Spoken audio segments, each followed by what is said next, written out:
Little Miss Hablon 2025 goes to contestant number 8.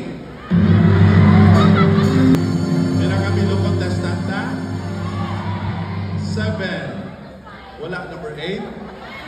Huwag ka pa nun, Tanan Sanda Queen. Palakpakan din nato ng mga contestant. From contestant number, name, and area zone, Little Miss Hablon 2025. Ang last year, ano nga school? 25 goes to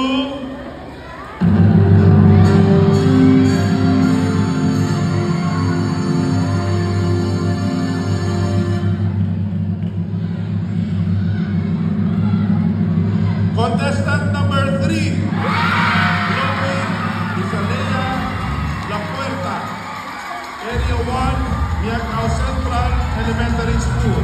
Congratulations! Palakpakan din natin.